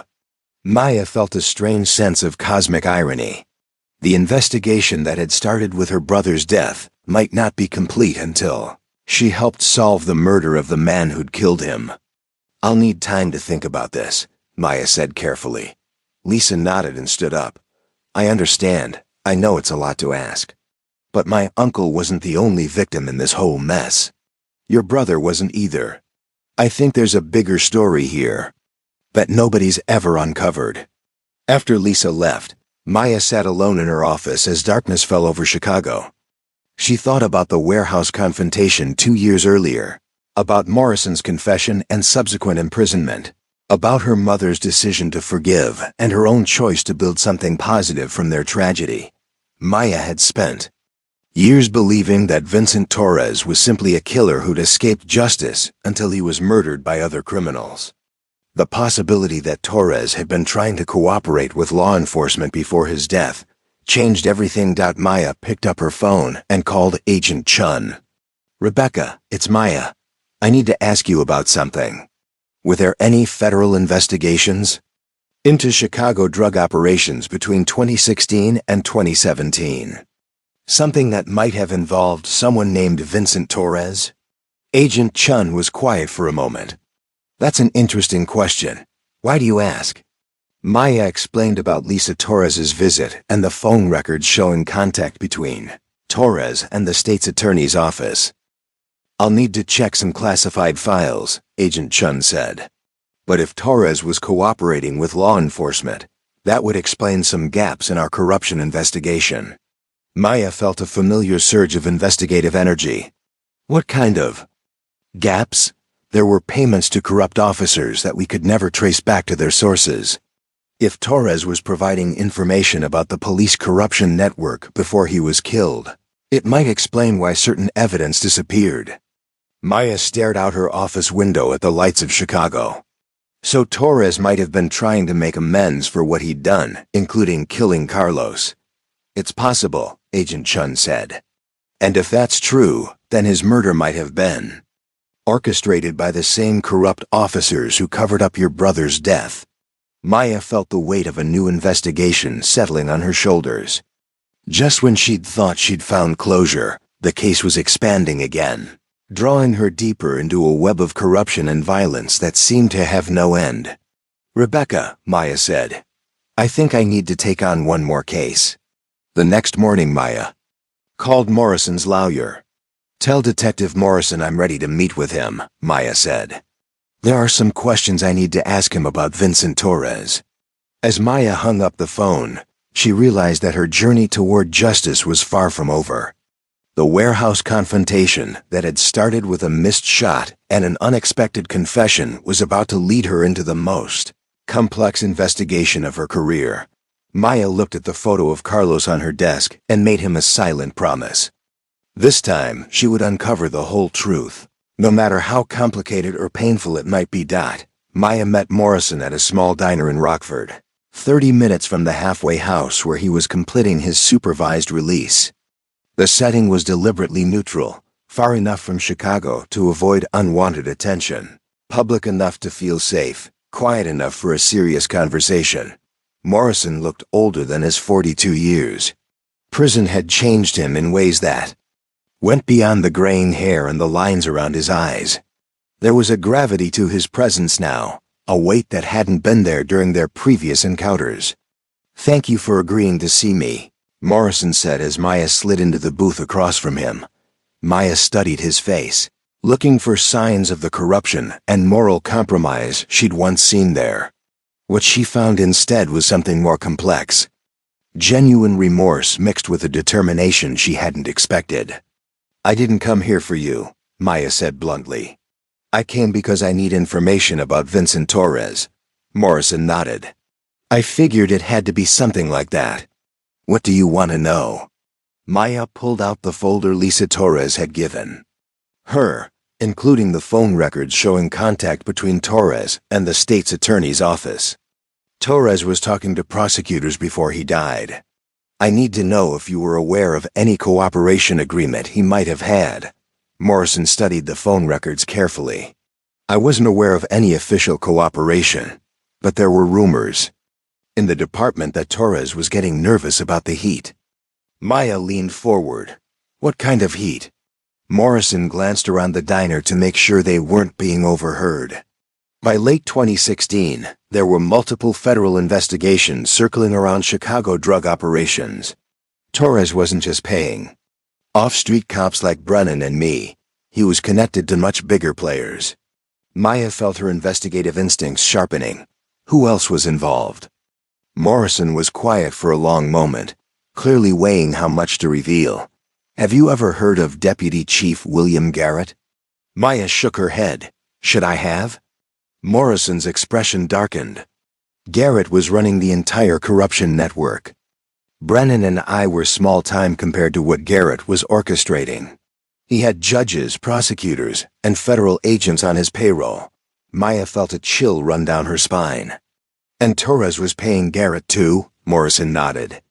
Torres was one of Garrett's biggest sources of income.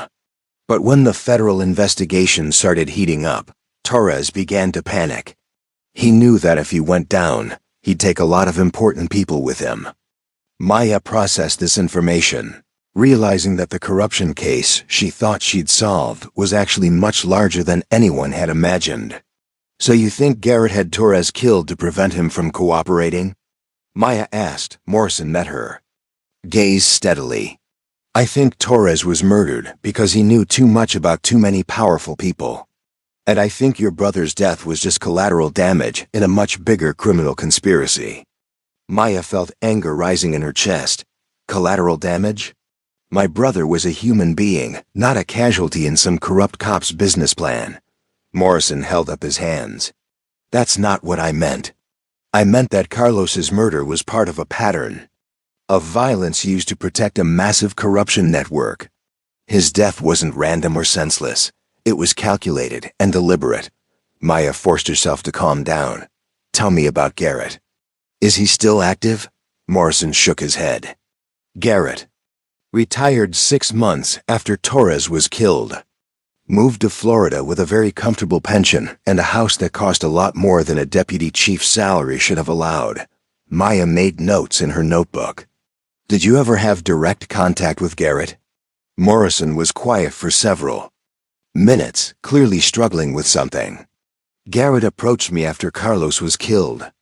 He wanted to make sure I understood the importance of keeping quiet about the Torres connection. Maya's pen stopped moving. He threatened you? Morrison nodded reluctantly. He made it clear that if I ever talked about the broader corruption network, I wouldn't just lose my job, I'd lose my life. Garrett had connections with organized crime figures who made Torres look like a small-time dealer. Maya felt pieces of the puzzle clicking into place. So when you covered up Carlos's murder, you weren't just protecting yourself from corruption charges. You were protecting yourself from being killed. Morrison's voice was barely above a whisper. That doesn't excuse what I did. I should have found another way, should have gone to the FBI or the media. But I was terrified, and I chose the coward's path. Maya stared across the table at Morrison, seeing him in a new light. She'd always thought of him as a corrupt cop who'd chosen money over justice. Now she was beginning to understand that he'd been caught in a web of corruption and violence that was much more complex than she'd realized. Why didn't you tell me this before? Maya asked. Morrison met her gaze. Because I was still afraid. Even in prison, I was worried about what might happen if I exposed Garrett and the others. But when you called asking about Torres, I realized that staying silent wasn't protecting anyone anymore. Maya closed her notebook and leaned back in her seat. If Garrett was running this entire network, and if he's the one who ultimately ordered Torres's death, then he's also responsible for covering up Carlos's murder. Morrison nodded. Garrett is the key to everything. If you can prove his involvement in the corruption network, you can probably prove his role in both murders. Maya felt a familiar surge of determination. Do you have any evidence against Garrett? Anything that could help build a case? Morrison reached into his jacket and pulled out a small flash drive. I've been documenting everything I could remember about Garrett's operation since I went to prison. Names, dates, locations, amounts of money. It's not complete, but it's a start. Maya took the flash drive, feeling its weight in her palm. Why are you giving this to me now? Morrison's expression was earnest. Because I realized that my confession and cooperation in the original corruption case wasn't enough. I helped expose street-level corruption, but I let the real criminals escape justice. Garrett and his associates are still out there, still. Probably hurting people. Maya pocketed the flash drive. What do you want in return for this information? Morrison shook his head. Nothing. I don't want anything from you, Maya. I just want to finally do the right thing, completely and honestly.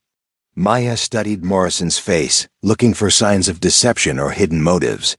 What she saw was a man who'd been carrying enormous guilt for years and was finally ready to face all the consequences of his actions. There's something else, Morrison continued. If you're going to go after Garrett, you need to be careful. He's not in prison like I was. He still has connections, still has resources. And he's already killed at least 2 people to protect his Secrets. Maya felt a chill of fear mixed with excitement. Are you trying to scare me away from investigating him? Morrison shook his head emphatically. I'm trying to make sure you don't end up like Carlos or Torres. Garrett is dangerous in ways that Brennan and I never were. Maya gathered her things and prepared to leave. I've been investigating dangerous people for years. I know how to protect myself. Morrison reached across the table and gently touched Maya's arm. Please be careful. I couldn't live with myself if something happened to you because of the information I provided. Maya looked down at Morrison's hand on her arm, surprised by the genuine concern in his voice. Despite everything he'd done, despite the years of anger she'd carried toward him, she realized that she no longer saw him as her enemy. I'll be careful, Maya said. But I'm not going to let fear stop me from getting justice for Carlos. Morrison removed his hand and nodded. I know you won't. That's what makes you braver than I ever was. As Maya walked to her car, she felt the weight of the flash drive in her pocket and the magnitude of the investigation ahead of her. She'd thought the corruption case was over, but now she realized it had just been the opening chapter of a much larger story. Maya drove back to Chicago, with her mind racing.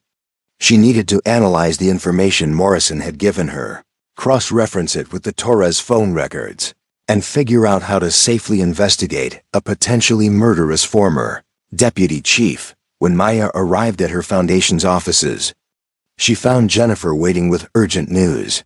We have a problem, Jennifer said as soon as Maya walked through the door. Lisa Torres called an hour ago. She says someone broke into her apartment last night and stole all her files related to her uncle's case. Maya felt her blood turn cold. Was she hurt? Jennifer shook her head. She wasn't home when it happened. But whoever did it knew exactly what they were looking for. They only took the Torres investigation materials. Maya realized that her meeting with Morrison might not have been as private as she'd thought. Someone was watching, someone who didn't want the Torres case reopened. There's more, Jennifer continued. Agent Chun called. She said the FBI has received information suggesting that the Torres murder investigation might be connected to an ongoing federal corruption case. Maya felt pieces of the puzzle shifting in her mind. Did she say what kind of federal case? Jennifer consulted her notes. Something about a multi-state corruption network involving high-ranking law enforcement officials. She wants to meet with you tomorrow morning. Maya sat down at her desk, trying to process the rapid developments. In the span of one day, her investigation had expanded from a simple murder case to a complex federal conspiracy involving organized crime, police corruption, and multiple murders. Maya's phone rang, interrupting her thoughts. The caller ID showed an unknown number. Maya. Rodriguez, she answered. Ms. Rodriguez, this is Deputy Chief William Garrett, retired. I believe you've been asking questions about me. Maya's heart began racing, but she kept her voice steady. Mr. Garrett, how did you get this number? Garrett's voice was smooth, professional, but there was an underlying threat in his tone. I understand you've been investigating some old cases that are better left closed. I'd like to meet with you to discuss your research. Maya felt trapped between fear and curiosity. What did you want to discuss? Garrett chuckled softly. I think it would be better if we talked in person. Are you available for dinner tomorrow evening? I know a quiet restaurant where we can have a private conversation. Maya's instincts screamed danger, but she also recognized an opportunity to get information directly from the source.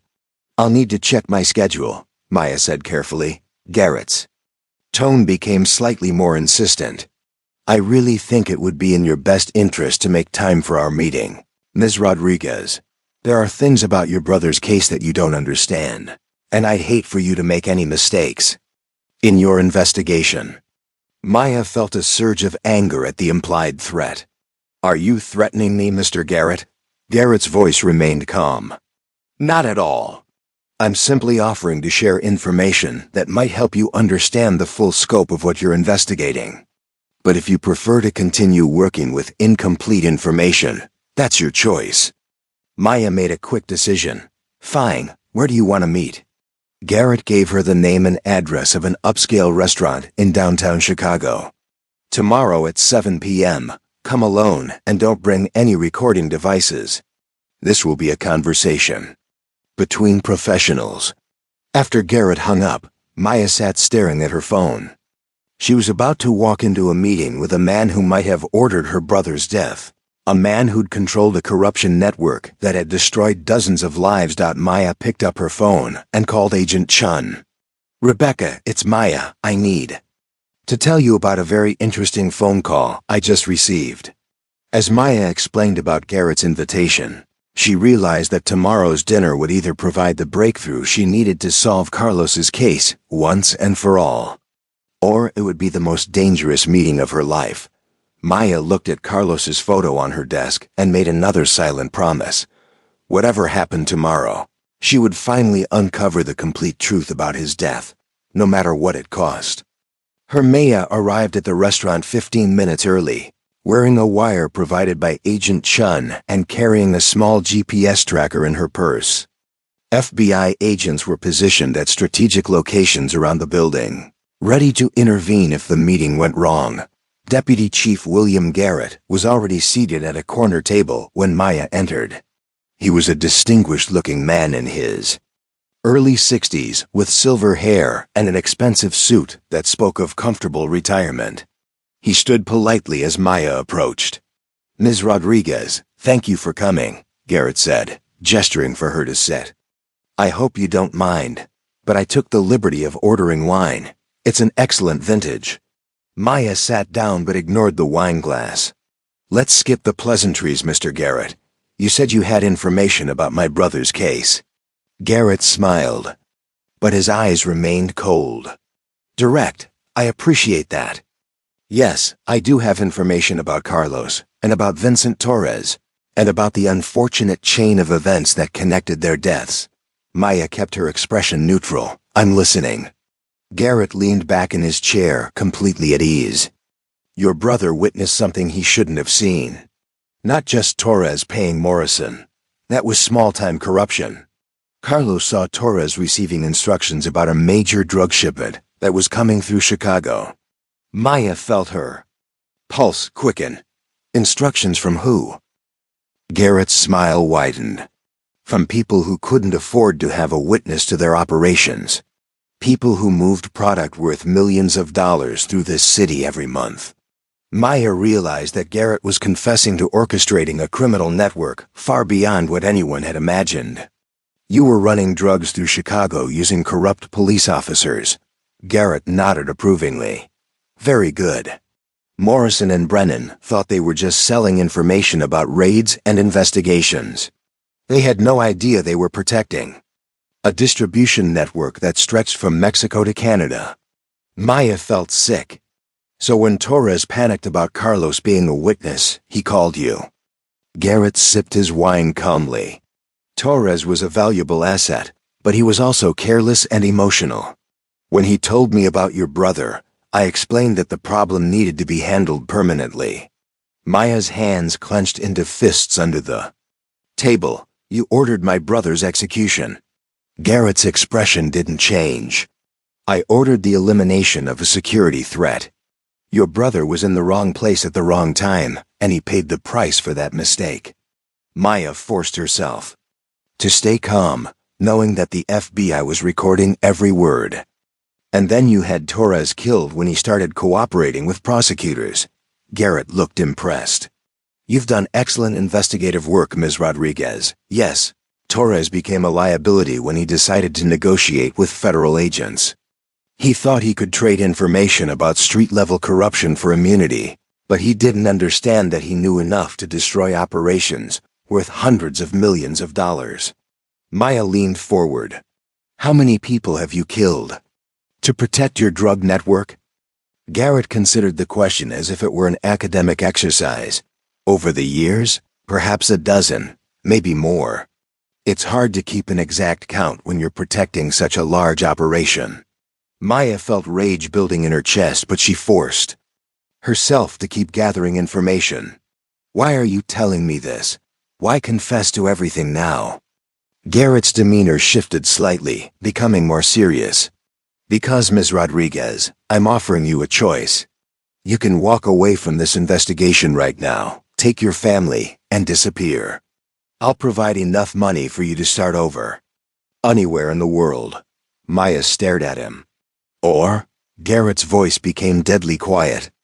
Or you can continue investigating, and you'll end up like your brother.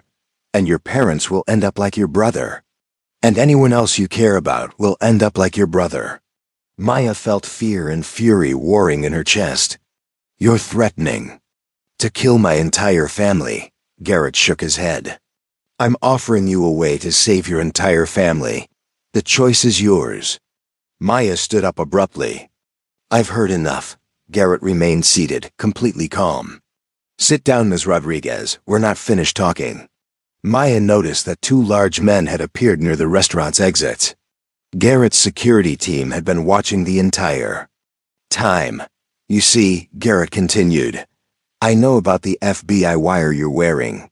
I know about the agents positioned around this building. I know about the GPS tracker in your purse. Did you really think I'd walk into a federal trap without taking precautions? Maya felt her blood turn cold.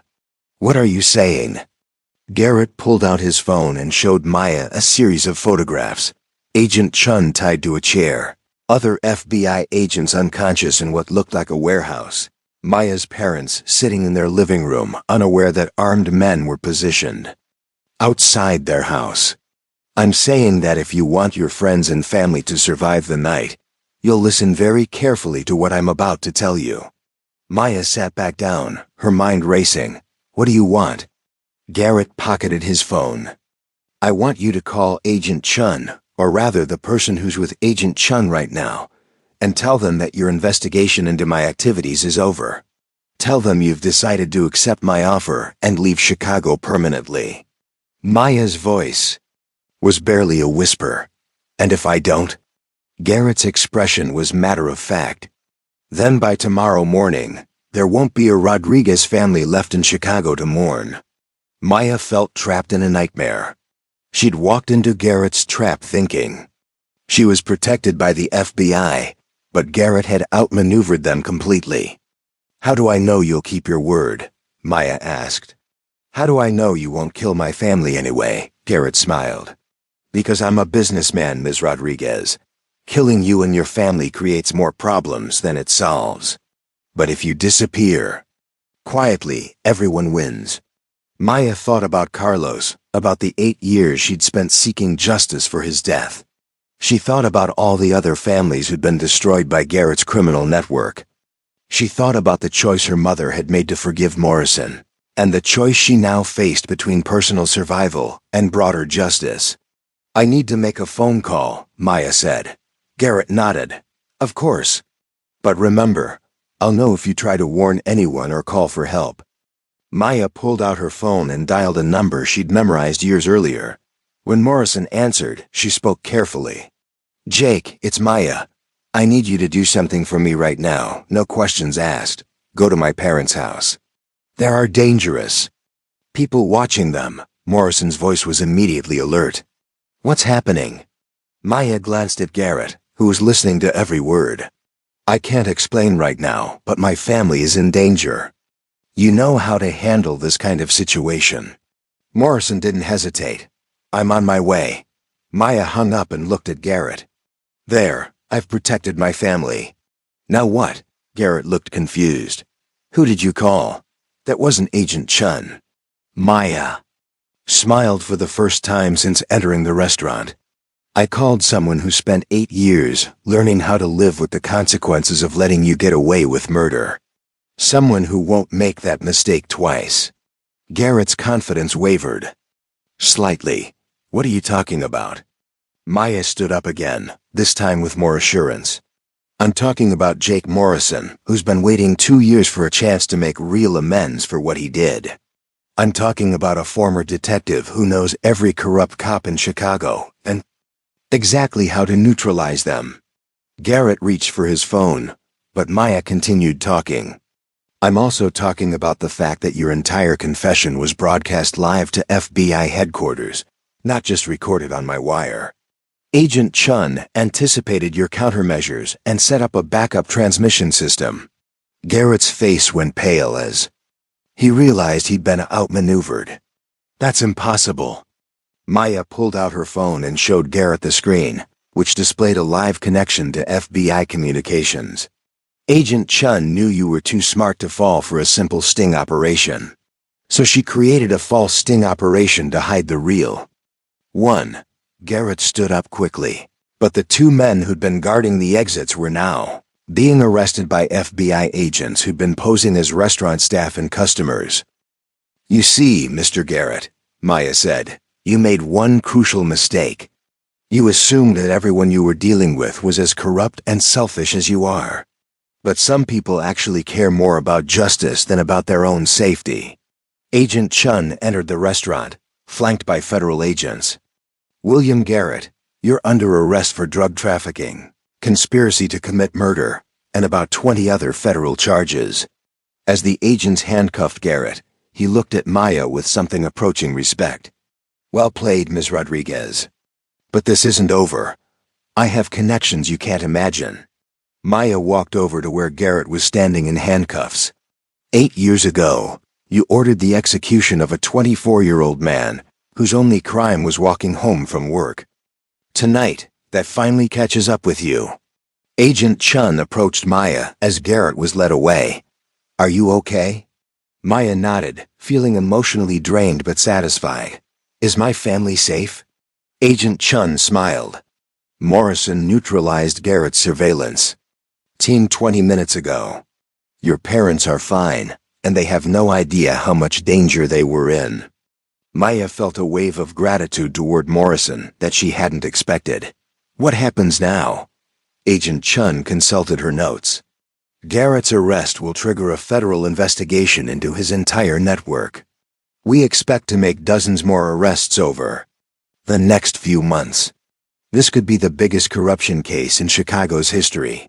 Maya walked outside the restaurant and saw Morrison waiting by her car. His face was bruised, and his clothes were torn, but he was smiling. Your parents are safe, Morrison said. Garrett's men won't be bothering anyone for a long time. Maya looked at Morrison, the corrupt cop who'd helped cover up her brother's murder, who'd spent 2 years in prison, who'd just risked his life to protect her family. Thank you, Maya said simply. Morrison nodded. It was the least I could do. Carlos deserved better than what happened to him 8 years ago. Maybe tonight balances the scales a little bit.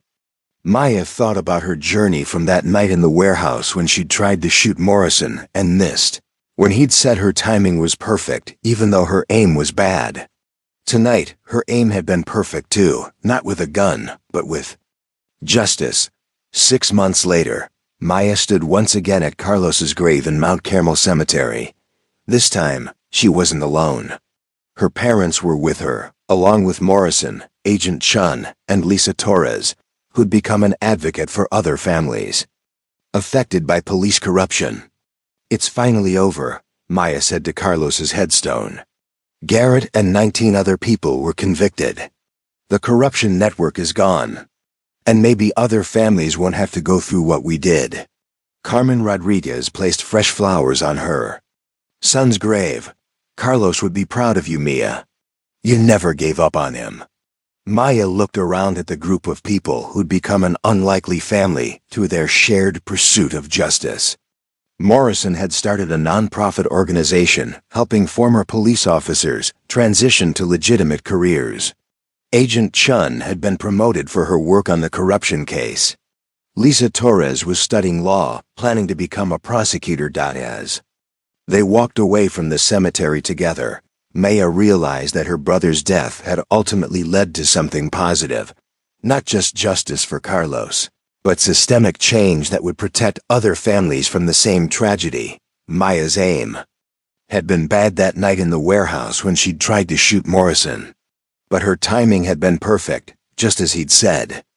Perfect timing to start a chain of events that would ultimately bring down the real criminals and create something meaningful from her family's loss. The story that began with revenge had ended with redemption, not just for Morrison, but for everyone whose lives had been touched by Carlos Rodriguez's brief time on Earth, and the long quest for justice that followed his death. Up next, you've got two more standout stories right on your screen. If this one hits the mark, you won't want to pass these up. Just click and check them out.